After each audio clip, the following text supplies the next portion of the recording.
kewajiban bapak. Biar bapak hitam jidat selegara sholat, Senin Kamis puasa, tahajud tiap hari, tadarus tiap maghrib, tapi istri tidak pakai jilbab, istri tidak sholat, istri tidak puasa Ramadan, maka bapak dulu yang masuk neraka. Ku ampusakum wa akhlikum nar. Itu makanya bapak didik istri. Bagaimana cara didik istri? Karena kita tidak punya waktu yang banyak. Lebih banyak di jalan, kasihan. Bagaimana cara didik istri? Arahkan dia pergi majelis. Itu ada pengajian dek, kau pergi di sana. Bagaimana lagi caranya? Paling gampang, bapak tidur peluk-peluk dia. Baru putarkan ceramahnya Dasat Latif. Judulnya apa? Kewajiban istri kepada suami. Sayang ke nonton kita. Langsung enak bapak, karena kalau bapak nasihati istri tidak masuk di akalnya. Tidak masuk, ya kan? Karena bapak lebih sering tipu istri daripada. Bagaimana dia percaya? Kita juga ibu, bagaimana tidak ditipu ki? Karena suka ki marah-marah. Jujur ki, marah kok ya lebih baik dibohongi kau supaya senang perasaanmu. Kenapa kau bohong? Selama ini kau bohong. Ku sayang kau, tidak mau kau luka perasaan. Kau bohongi kau. Sekarang kau tahu ya itu takdir burukmu. Kan kita terpojok ki jadi bohong maki. Sama saya ada temanku SD, masih selalu kena telepon sampai sekarang. Cinta-cinta monyet dulu di kampung. Setelah saya lihat banyak viral, tambah populer kila dase.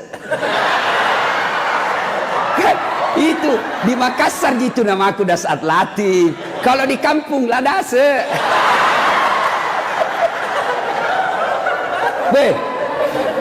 Dia selalu lah telepon saya. Nggak enak kan? Nah tahu istriku, perasaannya istri saya hormati sekali istri saya. Saya terima. Nggak enak. Saya blokir. Nah bilang kak nanti sombong. Terpaksa ku tulis di situ HP ku namanya penjual batu bata. Jangan kau shooting ibu, nanti sampai sama istriku. Bunyi itu telepon. Nah lihat istriku, Ustaz, ada panggilan tak? Dari siapa sayang? Penjual batu bata. Wah.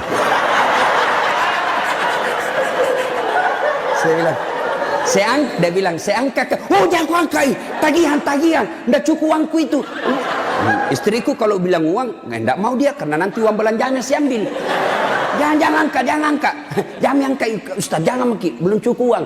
Selamat saya.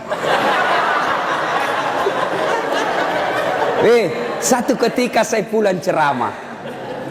Bikinlah saya teh. Kan saya bikin sendiri. Saya tahu, oh sudah. Saya minum, kenapa nak asin ini? Barat salah kasih kah ini?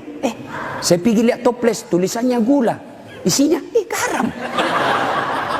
Saya pitanya istriku, sayang, kenapa ini tulis ki gula na isinya garam? Nah bilang, hepon tak juga, lain kita tulis lagi sini.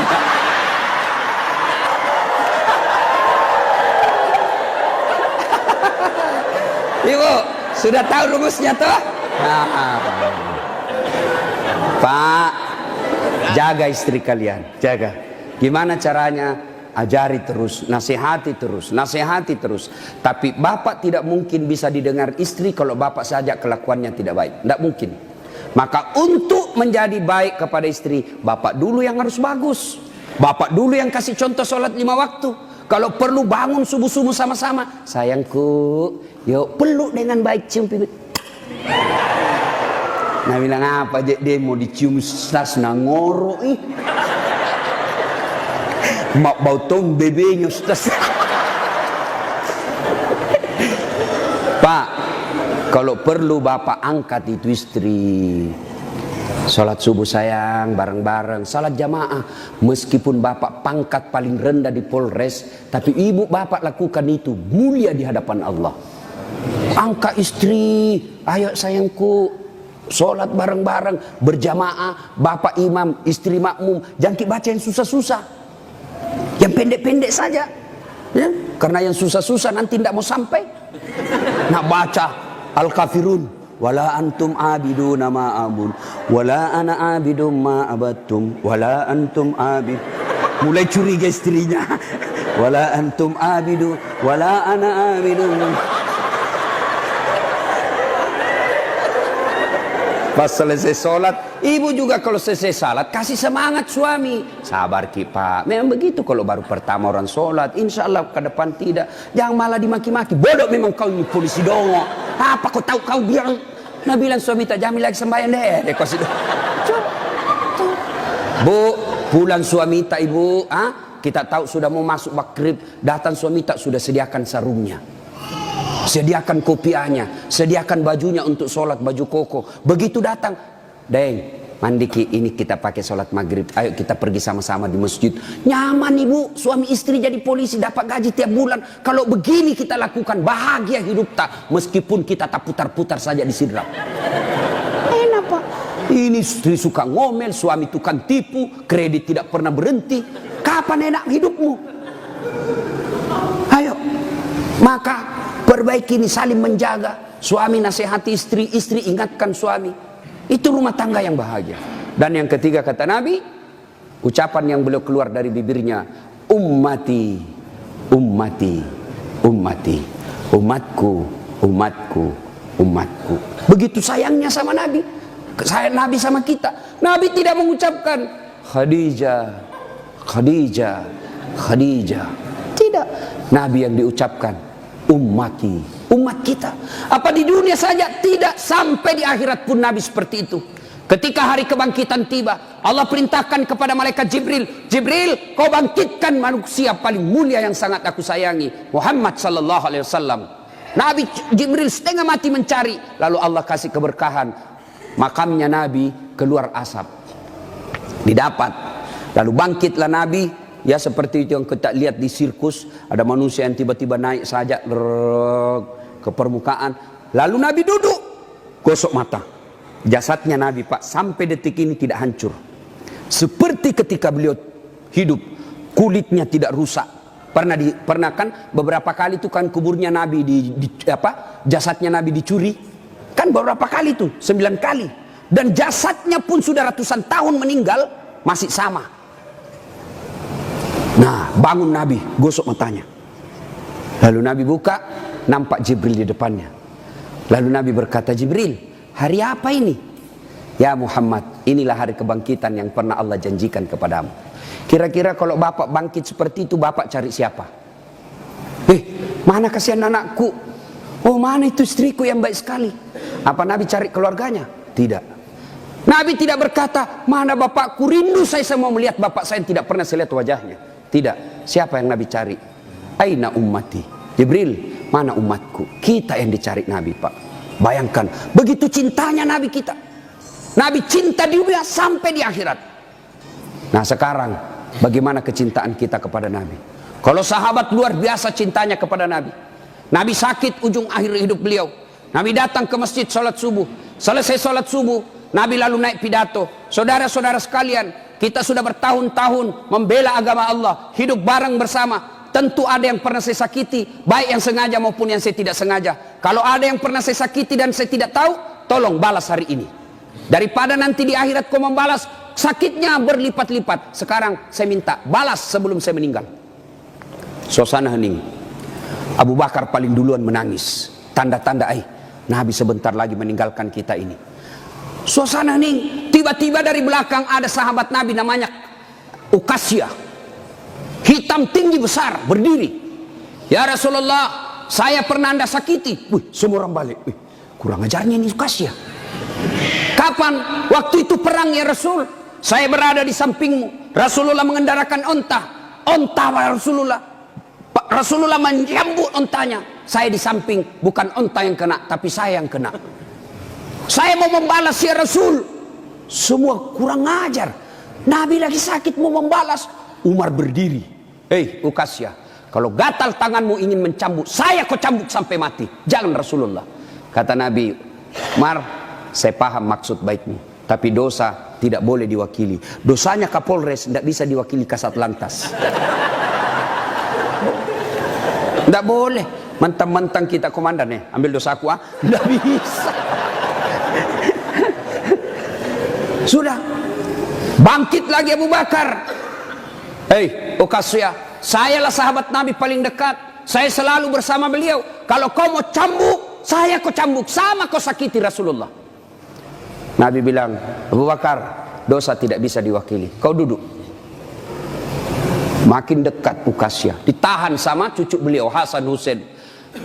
Ukasya, pamanku, Amure, jangan kasihan kakekku, lagi sakit.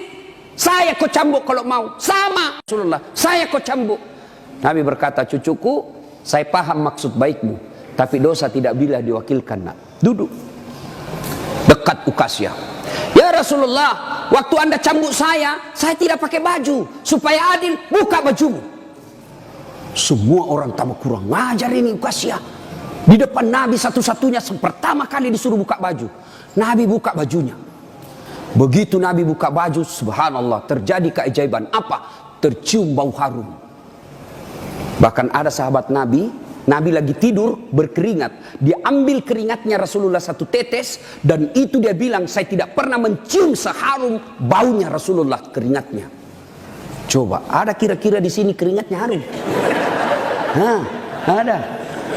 Kira-kira kalau saya buka baju di sini, bukan bau harum, bau sakulu. Itulah Rasulullah. Lalu apa kata Rasulullah? Ya, baik, saya buka. Kata Nabi, cepat kau Ukasya, jangan kau buat saya lama tidak pakai baju, nanti Allah menghukummu. Maju Ukasya, dia buang cambuknya, lalu dia peluk badan Nabi, dia cium badan Nabi dadanya, lalu sambil menangis, ya Rasulullah, maafkan saya. Hei, apa maksudmu Ukasya? Tadi kau mencambuk saya, sekarang kau menangis memelukku. Kata Ukasya, ya Rasulullah, itu tadi cerita saya cuma karang, itu cari cerita saya cuma buat-buat. Kenapa? Saya tahu sebentar lagi Rasulullah meninggalkan kami, ingin rasanya kulitku yang hina ini bersentuhan dengan kulitmu ya Rasulullah, karena saya tahu tidak mungkin saya bisa lagi menyentuhnya tanpa saya akali seperti ini. Ya Rasulullah, mau sekali nih kulitku yang hina menyentuh kulitmu yang mulia. Pun kalau saya nanti masuk surga belum tentu sama kita punya kelas. Saya ingin menyentuhmu ya Rasulullah. Saya ingin merapatkan badanku dengan kulitmu yang mulia ini ya Rasulullah. Nabi lalu meneteskan air mata dan berkata, saudara-saudara sekalian, kalau kalian mau tahu temanku di akhirat kelak, inilah karena cintanya kepada Rasulullah Muhammad sallallahu alaihi wasallam. Rasulullah luar biasa cintanya kepada kita. Lalu kalau Bapak cinta kepada Rasulullah, muliakan Rasulullah. Dengan cara apa? Pelihara warisannya.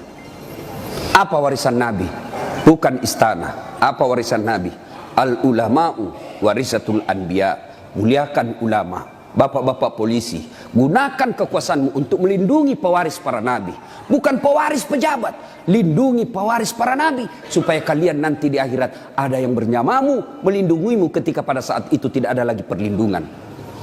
Rasulullah pewarisnya bukan gubernur, Rasulullah pewarisnya bukan presiden, Rasulullah pewarisnya bukan Kapolri, tapi pewarisnya Nabi adalah ulama. Muliakan ulama karena sama saja kalian memuliakan Rasulullah. Tidak usah kau muliakan Dasat Latif, tidak usah kau muliakan kiainya, tapi muliakan ilmu yang beria. Kalian tahu halal haram bukan dari Kapolres, kalian tahu halal haram, rukun-rukun iman, rukun-rukun haji bukan dari Kapolri, bukan dari sekda, bukan dari bupati, tapi kalian mengetahuinya dari ilmu-ilmu para ulama.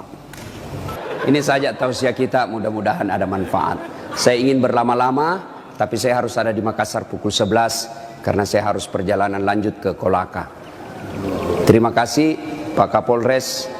Saya doakan Bapak beserta istri sehat walafiat, diberikan kemampuan dan kesanggupan untuk menjaga wilayah hukum Sidrap dan sekitarnya.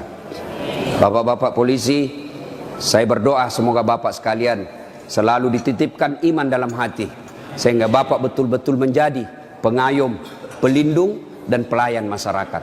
Insya Allah, luar biasa pekerjaan Bapak. Kalau Bapak melaksanakannya dengan baik, Bapak ini bertugas sebagai Umar bin Khattab, menegakkan hukum. Luar biasa.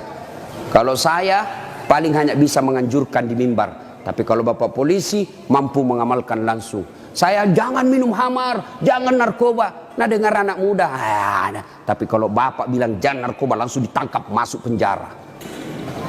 Bapak lebih hebat dalam dakwah daripada ustadz. Kalau ustadz di mimbar teriak-teriak, jangan minum khamar. Kita lihat peminum khamar, paling dibilang, dede, mabuk sirona mudai. Tapi kalau Bapak polisi dapat langsung bisa disegik, borgol, bawa ke penjara. Nah, ibu bapak, saudara-saudara sekalian, mudah-mudahan ada manfaat. Lebih dan kurangnya mohon dimaafkan. Sebelum kita akhiri, mari kita berdoa.